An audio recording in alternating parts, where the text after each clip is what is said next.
Hi guys, it's Mrs. Zeitler with another read aloud for us. This book is called Would I Trade My Parents? Interesting title, don't you think? It's actually written by one of the best-selling authors, Laura Numeroff. You might know one of her other books called If You Give a Mouse a Cookie. It's a very popular book with little kids, so I'm sure you've heard of that one before. But this one, she writes about a unique topic. Have you ever wished that you had different parents or different siblings at a moment because of something that happened, or maybe something that didn't happen that did happen for other families? That's what this boy's doing. We're gonna peek into the mind of a young boy who has had that thought. Katie's mom drives a cool convertible. Ben's dad takes their family camping. Sydney's mom is really good at doing her hair. William's parents are divorced, but his dad takes them to baseball games and his mom owns a pet shop. Even though his friend's parents sound cool, this young boy realizes that he would miss his own great and loving parents if he ever did choose to trade them. At the end of reading this story, you should be able to tell me what the main character trait is of the main character, and you should be able to give me some examples that prove that. So this book, like I said, is written by Laura Numeroff and it's illustrated by James Flanagan. Here you can see a little picture of what he's thinking. His dad on the computer, his mom on the piano, and he looks a little left out, feeling a little sad. Here's the dedication page, where the author and illustrator tell who they are reading the story for. Here we go. Jason wouldn't trade his parents. He thinks they're the best. His dad builds houses. He even built the house they live in. It has lots of great places for hide and seek.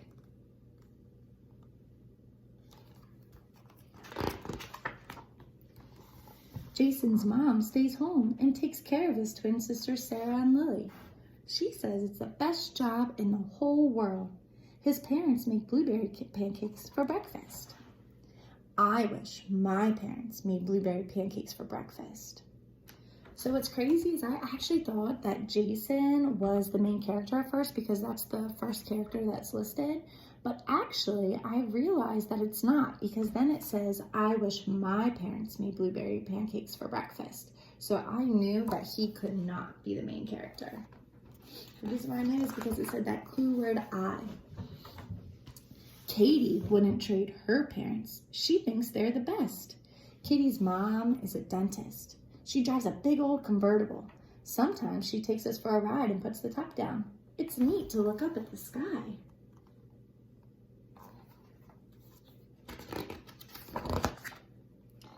Katie's father is an eye doctor. He has a stamp collection. Her parents let her watch TV until 8 o'clock. She just has to have her homework finished first. I wish my parents let me watch TV until 8 o'clock. So the author actually hasn't given us the main character's name, but I can tell one of his character traits already, and that is that he is jealous. He's jealous of Jason's parents and Katie's parents.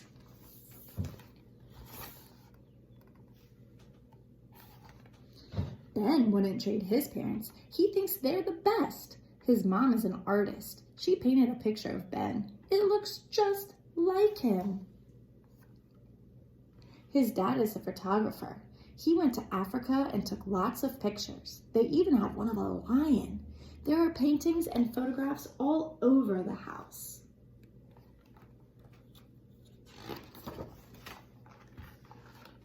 Ben and his parents like to go camping. I went with them once. We slept under the stars. I wish my parents let me sleep under the stars.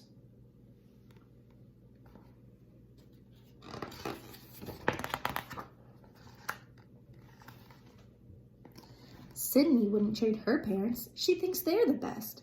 Her mom is taller than her dad. She's a hairdresser. Her hair always looks nice. So does Sydney's. Her dad is a plumber. He fixed her sink when it leaked.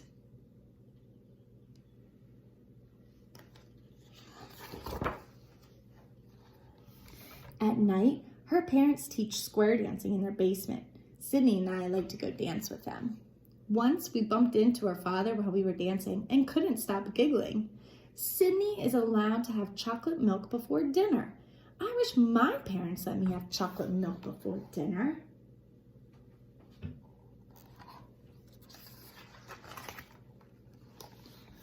William wouldn't trade his parents. He thinks they're the best. He lives with his mother, but sees his father every weekend. I asked if he missed having his dad around. He said he does, but they have a great time when they're together.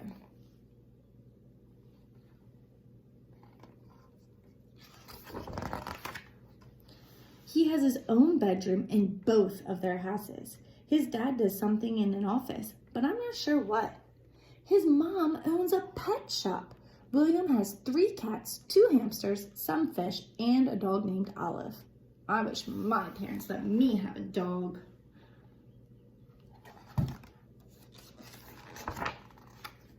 And then there are my parents. So when I read that, I actually thought that he was going to be saying something really negative about them, because usually that's how we start a sentence like that. We'll say, well, and then this happened. But actually, let's listen to see what happens, okay? And then there are my parents. And there's that ellipsis right there. There's 3 dots. My mother is a French teacher. She taught me that très bien means very good, and merci means thank you. Not only is she smart, but she also tells great jokes. She can play the piano. Sometimes we play duets. Whenever I feel sad, she knows just the right thing to say. So actually, sounds like he's showing some appreciation for his parents. Can you think of a character trait that describes a little boy now? It should be different than the ones that were describing him before. It doesn't sound like he's jealous there. My dad is a writer. He works at home in the den. He writes books for grown-ups. When I come home from school, we go for a walk and talk about all kinds of things. He knows a lot about nature. He told me the names of all the different clouds.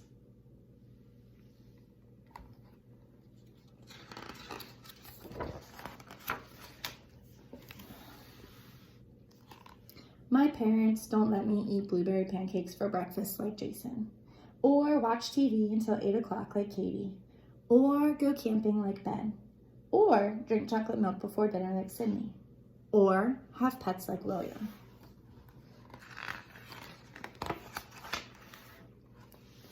But my mom puts a note in my lunchbox every day, and my dad reads to me every night, and on weekends we all go for a bicycle ride.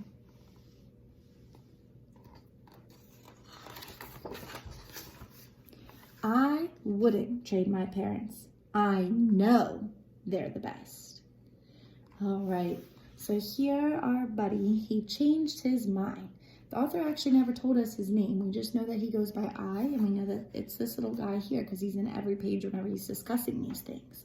I want you to think about why he changed his mind. As I'm reading this book, I think the author has a message for us. To me, I think the message would be to be happy with what you have, because we all have great things happening in our families. Yes, we all have things that are different, and we might see some things and wish that we had those things too, but we have to remember all of the things that we have that we should be very grateful for. And we wouldn't want to trade them, because then we would miss out on some of those things that we love about our own family. Now, before you leave tonight, what I want you to do is I want you to turn to a parent or a sibling, and I want you to talk about the character trait that you think best describes him. You can say it in the beginning or the end, but you have to be able to give at least 2 or 3 reasons why you think that character trait describes him. I hope you enjoy this book, and I hope you have a great day. Bye.